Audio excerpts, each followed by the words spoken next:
Eshwaraiah CPI రాష్ట్ర కార్యదర్శి వర్గ సభ్యుల్ని.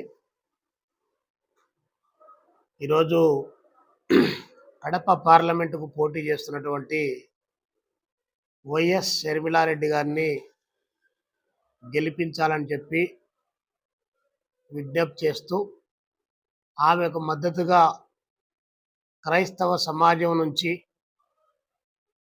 దైవ ప్రసంగికులుగా ఉన్నటువంటి అనేక మంది పాస్టర్స్ అంతా కూడా ఆమెకు మద్దతు తెలియజేయడానికి, వారి సంఘీభావాన్ని ప్రకటించడానికి ఈ సందర్భంగా వాళ్ళు ప్రకటించారు.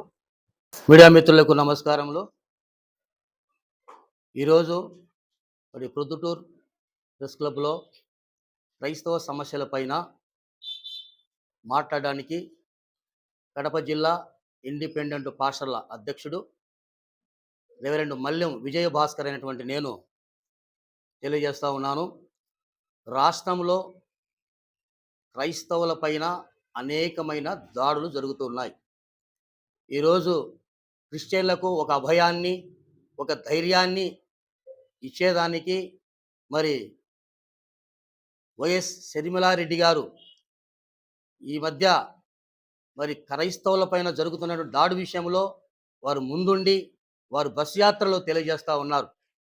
మేము ఒకటే చెప్తున్నాం, ఈరోజు క్రైస్తవులమంతా కాంగ్రెస్ పార్టీలో మరి పార్లమెంటు అభ్యర్థిగా పోటీ చేస్తుంటే వైఎస్ షర్మిలారెడ్డి గారు ఈ యొక్క కడప జిల్లాలో వారు పోటీ చేస్తున్నారు కనుక వారిని బలపరచడానికి మా యొక్క సపోర్ట్ ఇవ్వడానికి కూడా మేము సిద్ధపడి ఉన్నాం. ఈరోజు క్రైస్తవులందరూ కూడా, ఎందుకంటే ఆమె మరి వాళ్ళ యొక్క కుటుంబం కానీ బ్రదర్ అనిల్ కుమార్ గారు వారు అనేక మంది సేవకులకు చర్చి నిర్మాణాలు కట్టిస్తూ వారి జీసస్ చారిటబుల్ ట్రస్ట్ ద్వారా మరి ఎన్నో సేవా కార్యక్రమాలు చేస్తూ సేవకులకు మరి ఎన్నో మేలు ఇస్తున్నటువంటి కుటుంబం అది. ఈరోజు ఆ కుటుంబము ఈరోజు క్రైస్తవులకు మేము అండగా ఉంటాం. ప్రతి విషయంలో మేము వారికి ముందుకుండి ఏ కార్యక్రమానికైనా మేము సంసిద్ధంగా ఉన్నామని చెప్పేసి ఈరోజు వారు తెలియజేస్తున్నారు.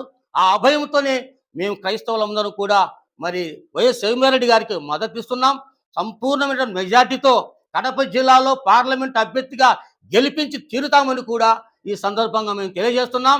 మా యొక్క విన్నపాన్ని, మా మద్దతును సంపూర్ణంగా వారికి ఇస్తున్నాం.